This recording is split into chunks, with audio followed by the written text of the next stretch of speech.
Welcome to the December 2025 episode of Hunt Camp Mail. It's the last one for the year.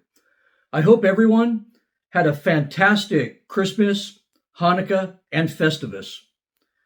I said I wasn't going to do another tier list video after the rifle one, but I went ahead and did it anyways. Surprisingly, it took about 40,000 views and about 450 comments before the bots finally found that video and hit it hard. Unfortunately, after about 450 comments, I had to put comments on hold for approval because the comment section just got flooded with responses about how great Chinese vector scopes are. And I went to those accounts and they were obviously bot accounts. So I'm sorry, Chinese scope manufacturers or other companies or other manufacturers that lack class. I'm not going to let you do that on my channel.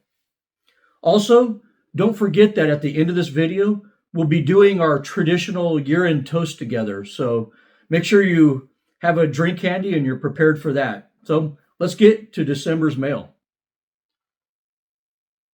And our first letter for December is from Duncan in the UK. Duncan wrote, "My wife Karen and I recently came back from a Cape Buffalo safari in South Africa. We had originally planned to go to Mozambique, but unfortunately, ISIS attacked the camp, murdered 2 of the employees, and burnt the camp to the ground. Of course, I warned my viewers about that earlier in the year. This was our first safari to Africa, and I think I must have watched all of your videos relating to African safaris and hunting. Like the rest of your channel, which I watch on a regular basis since it first started, I found the videos extremely informative and comprehensive on everything from packing, clothing, fitness, rifle, ammo availability, and shooting practice. Anyway, we spent a week in South Africa on the largest private reserve there, and I succeeded in getting my Dagaboy, a 40.5-inch horn spread taken at roughly 30 yards. I want to say a huge thanks to you for all the invaluable advice you provide in those videos." What a great letter to open up with. And I want to thank you for the letter and, congratulations to Karen and Duncan on your great safari. And that was a great buffalo as well. Good old Dagaboy. And it sounds like you experienced a fantastic first safari, and I hope there's many more in your future. And our next letter is from Jeff in the Philippines. Jeff wrote, "On side-by-side shotguns, what is your preferred lockup system? Do you gravitate towards greener crossbolts or KERSTEN locks?" It's actually probably something I've never been asked on this channel before. And to be honest with you, I've never used a side-by-side shotgun with KERSTEN locks on it because they're more suited to over and under shotgun use. And I've used many over and unders that had KERSTEN locks on them, and I think they're appropriate for that style of shotgun.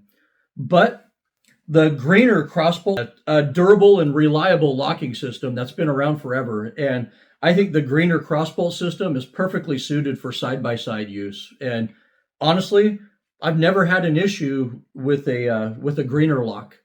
But my absolute favorite side-by-side locking system is the rotary bolt system used on American-made L.C. Smith shotguns.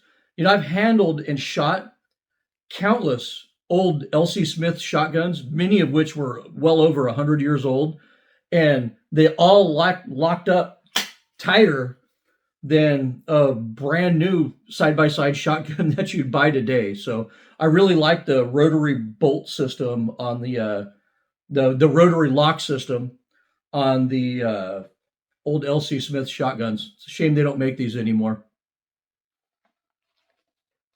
And our next letter is from Russell. And Russell must not watch a lot of Hunt Camp Mail because he didn't provide his location. Russell wrote, "Do you know the difference between an 870 Wingmaster barrel and an 870 Express barrel?"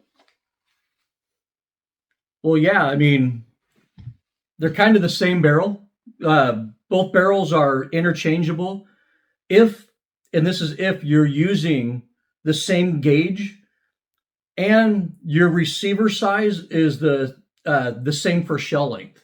But be careful, the end caps are often not compatible because many Wingmasters have a nice metal ball and detent cap on it, and the cheap express guns usually have a cheap plastic ratcheting cap on them, and those aren't interchangeable. Um, but the Wingmaster barrels will be finished much better and have a nice polished chamber on them. The express barrels will have a crappy finish and might need chamber polishing to prevent stuck shells. And in this example right here, this is my son's 870, and as you can see, this is a normal express Magnum model, but it does have a Wingmaster barrel on it. And our next letter is from Pete in Hermosa Beach, California. Pete wrote, "You once mentioned on your channel that chucker hunting is probably the most challenging hunting in North America. I now think you're right. Attached is the result of last Sunday's little expedition chasing the devil birds. I unfortunately took a couple of spills, and while I managed to escape with just some scrapes and bruises, my Beretta over and under took some damage. The stock was already a little beaten up after almost 30 years in the Chucker Hills, but this time it really cracked. I managed to tie it up with some parachute cord while in the field, but I don't think it'll be repairable. Maybe some good wood glue will get me through to the end of the season, but I will need to find a replacement stock."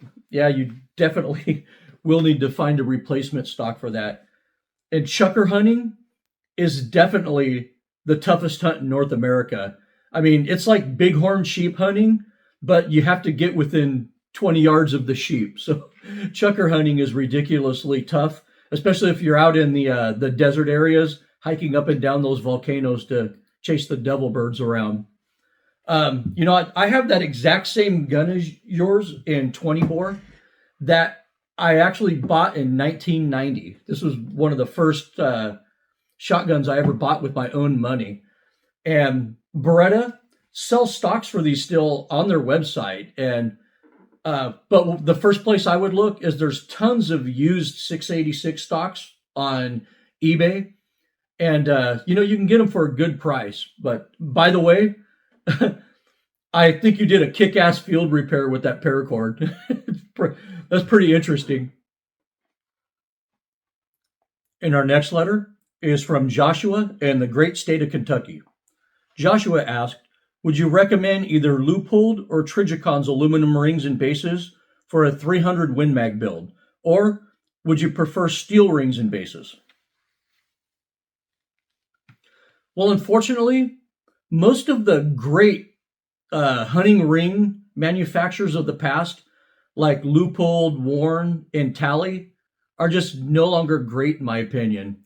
Like I stated before, I've had recent issues with Tally rings, and the recoil of my 458 lot broke one of them. And this right here is a steel Warren ring that broke on my 35 Whalen 5 months ago, actually right before my trip to Africa. I found out about these rings is they're calling them sintered steel, but all that means is they're actually kind of cheap cast steel. They break and fall apart. And unfortunately, I had a problem with the jaws on their expensive Mountain Tech rings too, so I'm no longer recommending those. But in reality, the tactical ring market is the only sector that really cares about quality anymore, it seems, and I've just never had any issues with rings companies like Badger or Seekins on any of my hunting rifles. But there's only one style of aluminum ring for hunting that I really trust anymore. But I really trust them. I think they're worth the money. And I'm going to release a video on these next month. And these are the Night Force rings. And I think they're definitely the best aluminum rings for a hunting rig on the market today. And what makes them so great is they have a titanium jaw and crossbolt in them that just virtually eliminates the weakest point on your rings. And Unlike the Warren rings that I've had problems with breaking right there, these will never break right there. So stay tuned for a video on the Night Force ultralight rings next month. And our next letter is from Brian in Coral Gables, Florida. Brian wrote, I love your video about the 9-weight. When I had a skiff, my 9-weight T-bore was always rigged and ready. Thousands of baby tarpon, big bones, permit, and snook were defeated by that 9-weight. You called the 9-weight the 375 H&H of fly rods, and I agree with that. My question is, if you could only use one fly for all saltwater, what would it be? I think somebody asked me this, maybe it was you a couple of years ago, the one freshwater fly that I would use, but I guess we're talking saltwater now. And that really is a tough question for me because when I'm fishing the flats worldwide, I almost always start with something like a spawning shrimp, a merkin, or like an El Flexo crab. For bait fish patterns, I mean, there's a lot that I love. The EP peanut butter, tarpon toads, bunnies, brush flies, and even big deceivers. But you said that I could only have one fly for all saltwater, and I think that Bob Clouser invented the only fly capable of doing everything. The Clouser minnow can, be a bait fish swimming around, but, it can also be a shrimp. It's a great fly. These could be stripped fast across the channel, or, it could be slowly crawled along the bottom. The Clouser has a hookup design on it, which, lets you kind of run it through turtle grass or, over the top of structure. And it's got enough flash on it to get attention, but it's just minimalist enough to not raise, the suspicion of a wary fish out there. And the dumbbell eyes on these also, let you add the perfect amount of weight that you need to the fly. And, as you could see, most of the Clousers I use have chartreuse in them. You know what they say? If it ain't got chartreuse, it ain't no use. The Clouser is probably the easiest saltwater fly to tie also, and it just works everywhere around the world. So the Clouser gets my vote. And our next letter is from Pete in Texas. Pete wrote, I like most of your videos, but I can't understand why you would want an ACCUPOINT scope when they only have 2.1 inches of eye relief. You would get scoped by a 6.5 Creedmoor with that little eye relief. Pete, for spreading and, even believing stupid things like that, you get the bullshit button.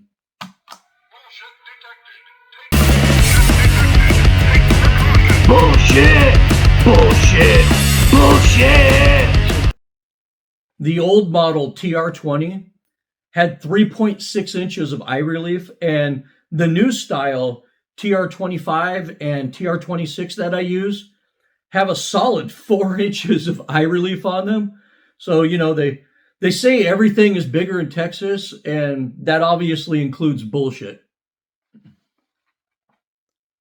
And our next letter is from Oliver in New South Wales, Australia. Oliver wrote, I've watched your YouTube channel for 5 years, but I fear that I'm no longer needing to seek your advice because my government will probably take away our guns now. Most of my countrymen are weak of mind lefties who gladly give away their freedom if the government demands it. I'm thinking about moving to the U.S. to practice dentistry there. Yeah, it's a real sad situation going on again in Australia. It just seems like you guys go through these cycles all the time. Having traveled the world extensively, I have to say that America truly is the last holdout of freedom left on this planet. Thank God that the founding fathers of this country were wise enough to create a constitution that guarantees inalienable rights through reverse rights. we'd love to have you in this country, Oliver, practicing dentistry here. This country needs more people like you and less people seeking to change America into a version of the countries that they just fled. And by the way, I'll be in Australia in a couple of months doing some fly fishing in Western Australia. And our next letter is from Henry in Germany. Henry wrote, I watched the hunting scope tier list with interest. I need to correct you about comments for Schmidt and Bender scopes. I agree with your comment that Schmidt and Bender is the best hunting scope in the world, but do not agree with your comment that they are out of touch with hunters. They are very in touch with German hunters. We need low light and night performance from a scope, and 56 millimeter scopes are mandatory for that. I use a 2.5 to 10 by 56 millimeter, and I would not see boar at night with a regular 44 millimeter scope. Well, Henry, I'm going to disagree with you a little bit on this, and I'm going to tell you why.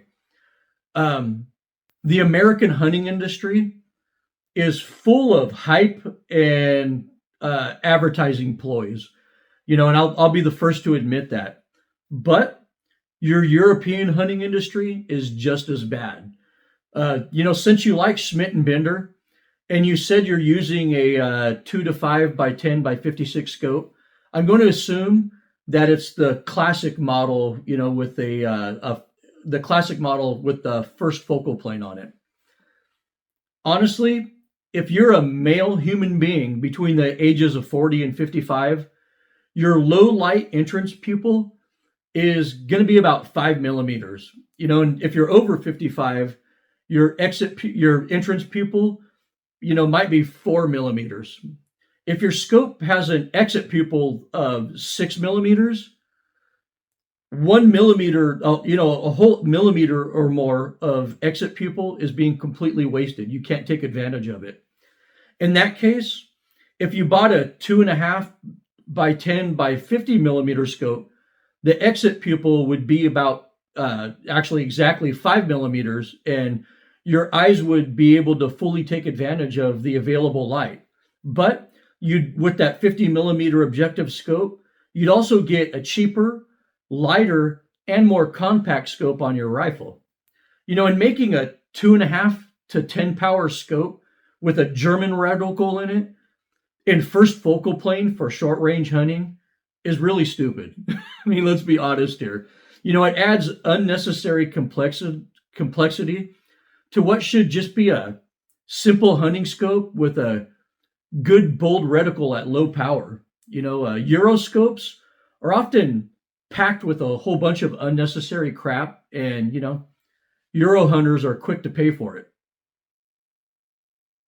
And Schmidt and Bender has a lot of low power hunting scopes out there, and they're putting these huge 34 millimeter tubes on them. And I'm like, why? You want that, it doesn't gather more light. That's a misnomer. And I hope you Europeans don't believe that. The only reason to have a 34 millimeter tube, honestly, would be for extreme long distance shooting where you need to dial more elevation. So when I say they're out of touch with your average world hunter, I mean it. I even think they're out of touch with you German hunters. And our next letter is from John in Santa Maria, California. John wrote, I found your channel when I was searching for tips on quail hunting, and I discovered a hidden treasure on YouTube. I've now watched about 50 of your videos this year. You always provide sound reasoning and evidence for your conclusions, and your videos are organized very well.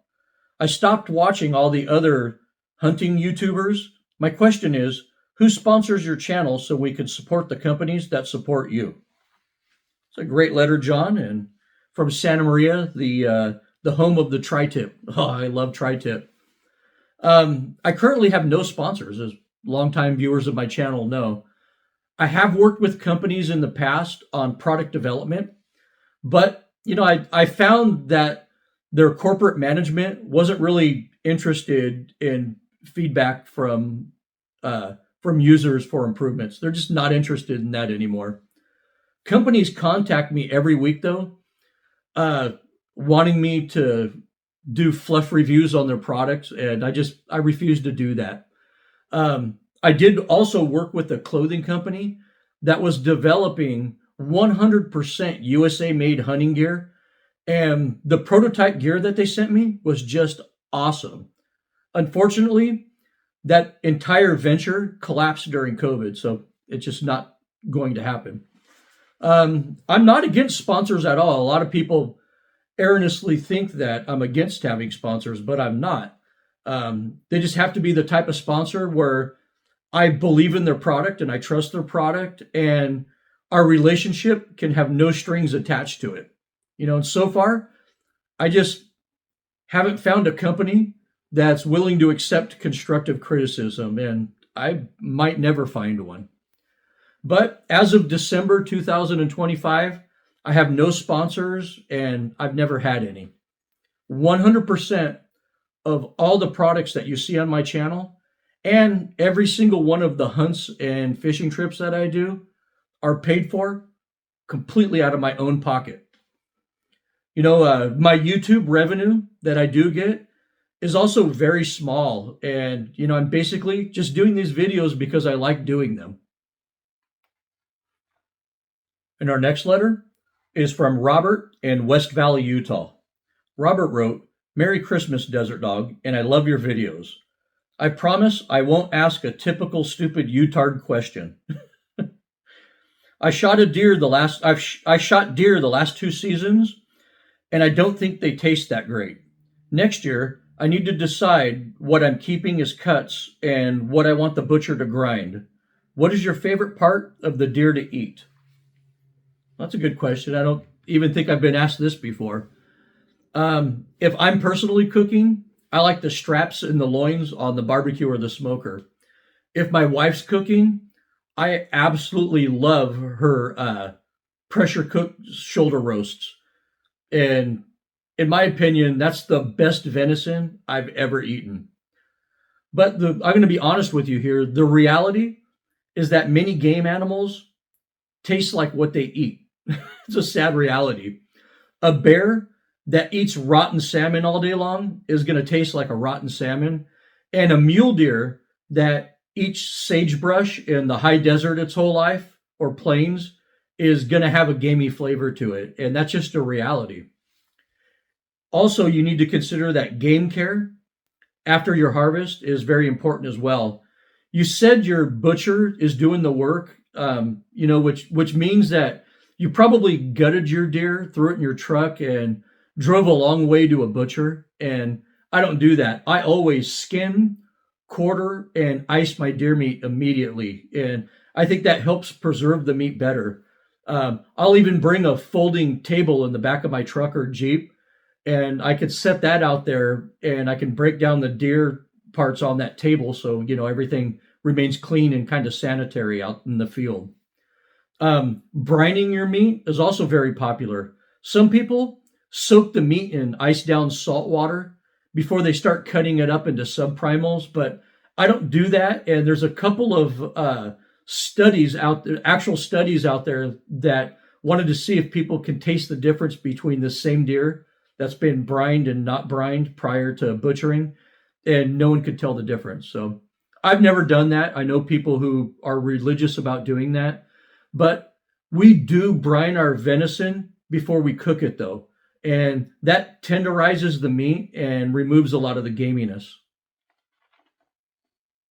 And our last letter is from Frank in Ohio. Frank wrote, "Great job on the hunting scope tier list. I watched it with my brother-in-law, who is a wannabe sniper that dreams of going to Montana and shooting an elk at 1,000 yards. I know, my sister married an idiot. When he watched you call people like him douchebag hunters, I rolled off the couch laughing and he got really offended. Thank you for the epic moment. My brother-in-law is now referred to as the douchebag hunter." Oh boy. I really hope your brother-in-law is watching this video with you. And like you, I think your sister could have done much better. Real men Don't use elk or deer as target practice at long distances, and that's the truth. Hopefully, you'll be able to shame your brother-in-law out of this idea. I bet Christmas dinner around the table with everybody was fun this year. Well, that wraps up this month's episode of Hunt Camp Mail. Here's some memes for December.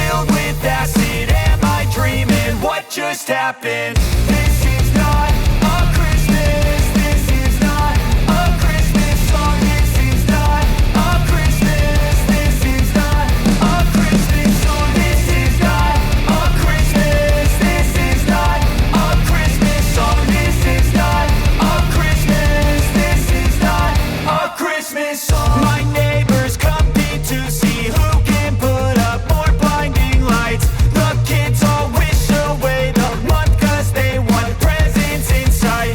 This year had me so mad. I've been bad, got coal that is sitting under my tree. I think that my Christmas has died. This is not a Christmas. This is not a Christmas song. This is not a Christmas. This is not a Christmas song. This is not a Christmas. This is not a Christmas song. This is not a Christmas. This is not a Christmas song. When I was just a boy, Christmas brought so much joy. Couldn't wait for the presents and laughter. I couldn't sleep late at night, looking for Santa with lights. Those are the memories I still remember. Then I became... I want to thank everyone, genuinely from the bottom of my heart, for your support and viewership over the years. Making these videos is still fun to me, and as long as it remains so, I'll keep doing it. My channel and subscriber base might be small compared to others, but I think I have the best and most informed subscribers on YouTube. And now it's time for our annual toast, which has been a tradition for 6 years now. To family, friends, co-workers, first responders, and the brave men and women who defend freedom. To epic days in the field and on the water, and to those we've lost and will be reunited with once again. Cheers, salud, and prost.